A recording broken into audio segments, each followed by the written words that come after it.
Good morning, good afternoon, good evening.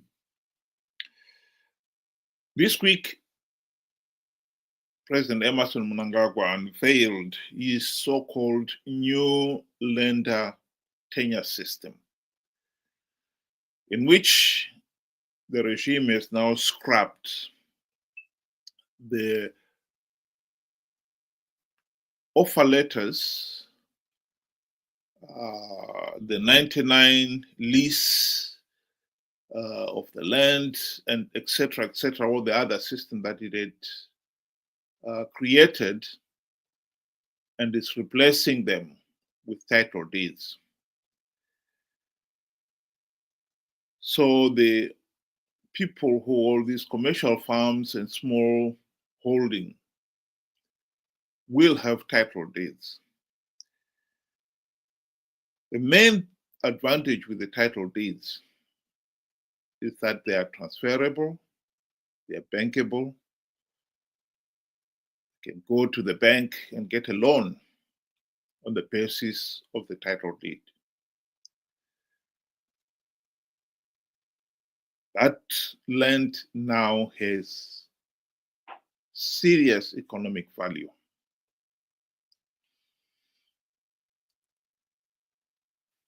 There are 3 points that I wish to raise on this issue.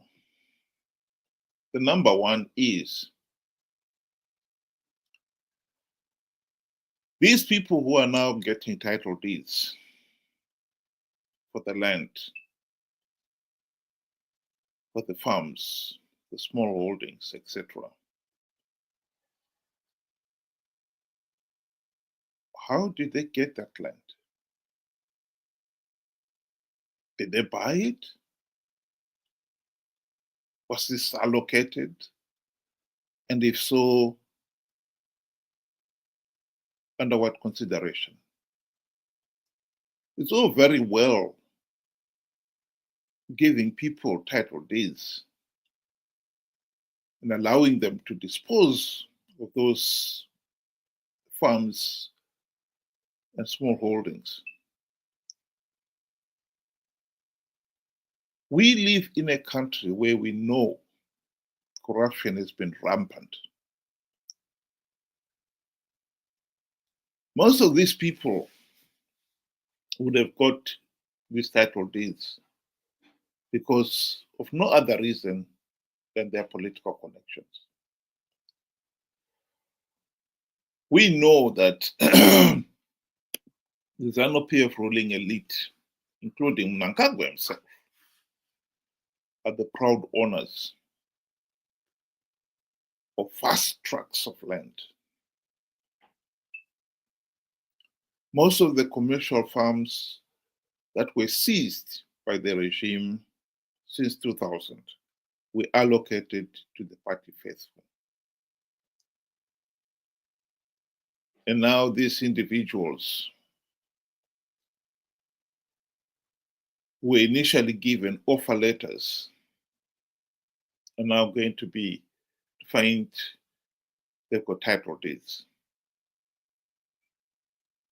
They are the owners of those vast tracts of land. They can divide them as they see fit and sell them. And we know that some of these people have been doing it already.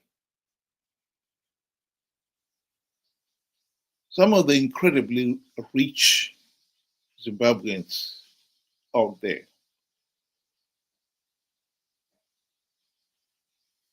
amassed their wealth through these kind of activities. So I think it is pertinent that we should know these people who are getting title deeds, how did they get that land? More so when the government has passed a decision that it's going, that commercial farmers, the white commercial farmers who lost their farms during these land seizures since 2000 will be compensated. And it is not the individual who benefited from these farms who are being asked to make even a token contribution to that compensation. Because some of them walked onto the farms, and the white farmer was told, you must leave everything. And they did. And so these individuals would have inherited the cattle, the crops, the infrastructure, be it dams or buildings, everything.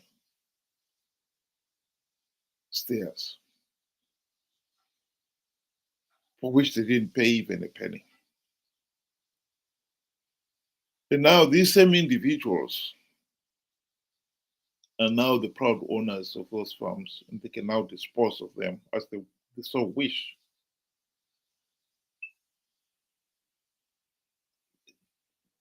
This cannot be right. We're just perpetuating the injustice. If you know somebody, if you're politically connected, you've got a farm. And those who are not politically connected got nothing. And now the same individuals who benefited, and some of them abused those farms, are now to benefit by being given the right to sell those farms. So this is an issue that must be addressed. The second point is, going forward, we know that the state is supposed to be the owner of most of the land.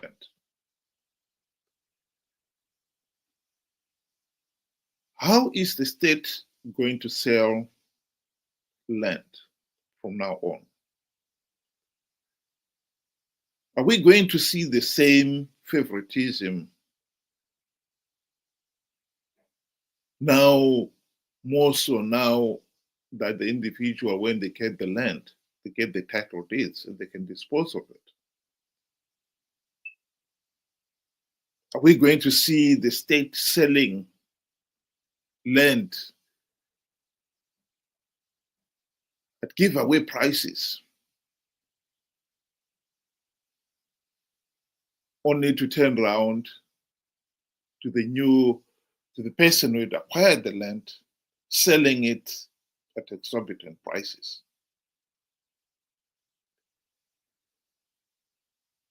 We need a proper system that is transparent, that is clear for everybody, so that the abuse of power does not continue. The third point is even closer to my heart. We know that in Zimbabwe, we have had a serious of poverty in the rural areas in particular. The rural poor are the poorest of the poor.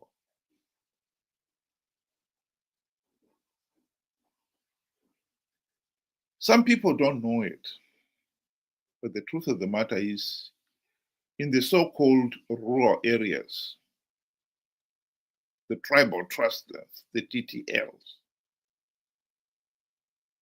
blacks, the black peasant does not even own even the few square meters on which his mud hut is built. They don't own it. It's owned communally. That's why they're called communal areas, tribal trust lands. Mnangagwa's new land tenure does not address this problem. He retains it.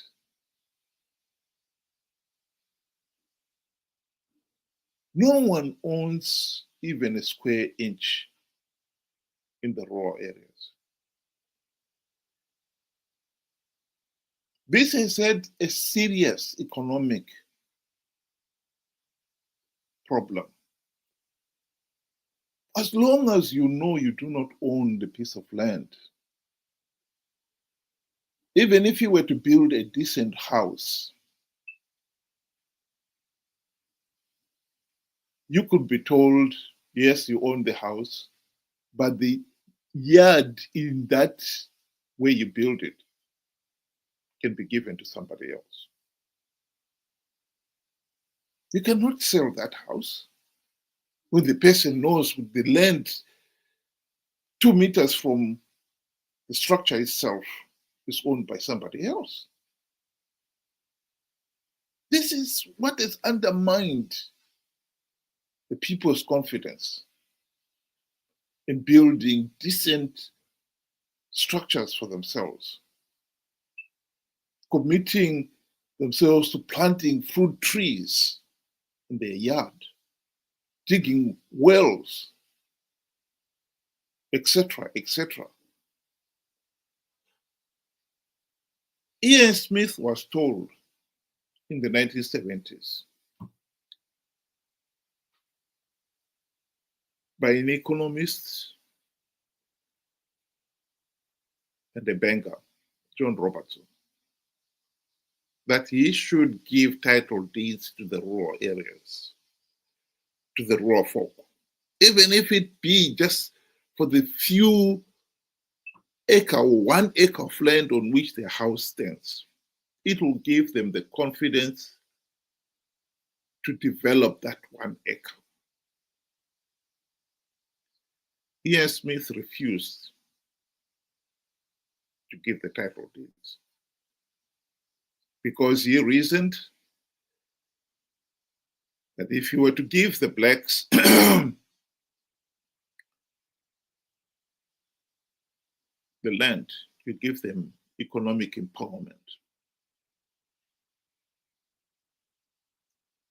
And with it will go the white man's control over the blacks. At the present moment, because he doesn't own the land, he can be told to move. It's just no more than the legendary wandering Jew. He cannot put his roots on anywhere because he doesn't own the land. But also, the whites fear that if the blacks get economic empowerment, the next thing they will be wanting is political empowerment. And they didn't want that to happen. And so title deeds to the blacks was a no-no. All the land in the rural areas is owned by the tribe in trust. And Zanu PF has used that, has carried that mentality forward. After independence, the same John Robertson approached Robert Mugabe and told him the same thing, that he needs to give the blacks in the rural areas title deeds. That would open up the economy.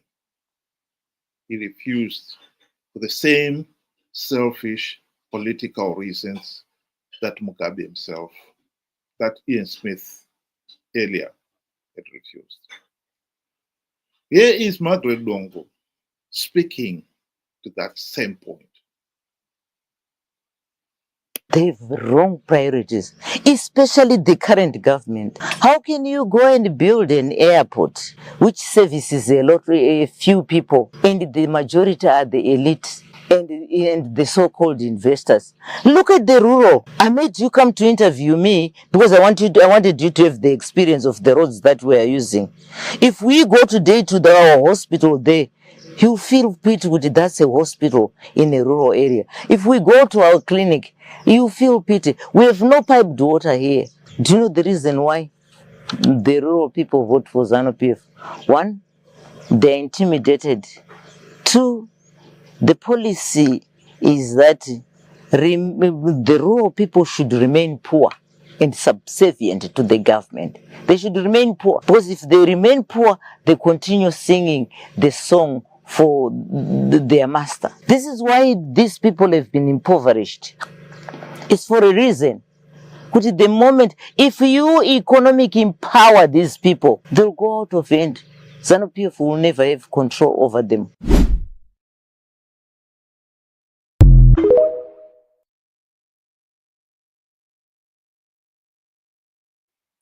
And that is at the heart of our present land tenure system. At the heart of why Mnangagwa has retained the colonial legacy of the tribal trust lands. This injustice must end. We cannot continue to keep the rural poor and subservient for selfish political reasons. If there is anyone who is entitled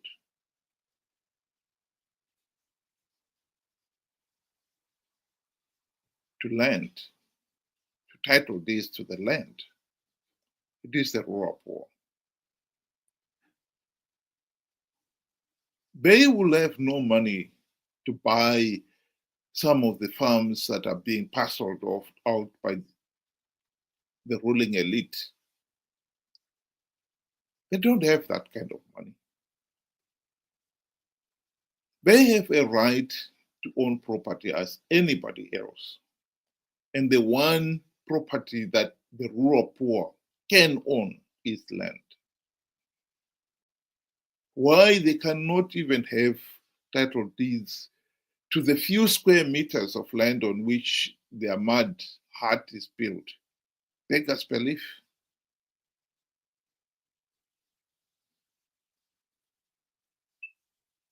44 years after independence. And the same regime claims that the land issue was the number one issue in the fight for independence. And yet, 60 to 70% of our people who live in the rural areas still do not have title deeds, do not even own the land. They are being treated as if they are foreigners.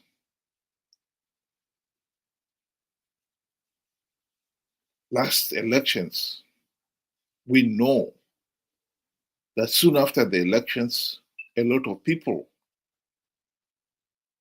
had their houses demolished in the rural areas by the same regime on the grounds that those people had built their houses